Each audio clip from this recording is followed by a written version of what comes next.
Ayatollah Khomeini তো আসলে প্রায় 3 দশক ধরে এই ফাইটটা করে গেলেন প্রায় একা একা। এবং ইরানের আপনার ডিফেন্স সিস্টেম বলেন, সিকিউরিটি সিস্টেম বলেন, তাদের গোয়েন্দা কার্যক্রম বলেন, সেইটা বিভিন্ন সময়ে প্রমাণিত ছিল। আমরা খবরে যেটা দেখছিলাম যে ওনাকে হত্যা করা হয়েছে তার নিজ কার্যালয়ে এবং উইদিন এ মিনিটস। ফলে এইটা কি কেবলই ইসরায়েল বা মার্কিন যুক্তরাষ্ট্র সহ যে শক্তিটা তাকে হত্যা করতে চেয়েছে তাদের সফলতা, নাকি ইরানের যে ইন্টারনাল সিস্টেম, বিশেষ করে তাদের যে গোয়েন্দা সিস্টেম, তাদেরও খানিকটা ব্যর্থতা হতে পারে? মানে কেউ কি খোমেনির সঙ্গে বেইমানিও করলো কিনা?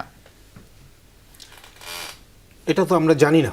এখন বেইমানি হয়তো করেনি বা করার হয়তো প্রয়োজন নাই, কেননা এখন প্রযুক্তি এত বেশি উন্নত হয়েছে যে এইগুলো ট্র্যাক করা আগের চাইতে অনেক অনেক বেশি সহজ হয়ে গেছে।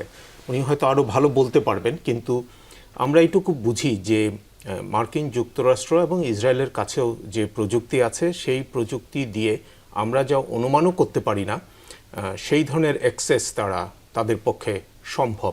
এর আগে আপনার ওসামা বিন লাদেনকেও যখন ওরা ট্র্যাক করে তখনও যে প্রযুক্তিগুলো তারা ব্যবহার করেছিল, এমনকি আপনার গাজা এবং ইসরায়েলের যুদ্ধের সময় লেবানন এবং ইরানে যে সমস্ত ড্রোন হামলা করে যে সমস্ত হত্যা করা হয়েছে, সেইখানেও যেরকম প্রেসিশন ব্যবহার করা হয়েছে, তাতে বোঝা যায় যে আপনার প্রযুক্তির মাধ্যমে এই সামরিক বিদ্যার একটা বিপ্লবী পরিবর্তন চলে এসছে, যেটা হয়তো এখন এই মুহূর্তে একচ্ছত্রভাবে তাদের হাতেই আছে, মার্কিন যুক্তরাষ্ট্রের হাতে আছে। অন্যান্য দেশেরটা আমরা সেভাবে এখনো দেখিনি।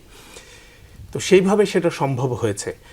আর হ্যাঁ, গোয়েন্দার কথা যদি বলেন তো স্বাভাবিকভাবেই ইসরায়েল এবং মার্কিন যুক্তরাষ্ট্র তারা গোয়েন্দার পেছনে যে পরিমাণ অর্থ ব্যয় করে সেই তুলনায় ইরান তো ম্যাচ করতে পারা খুব কঠিন।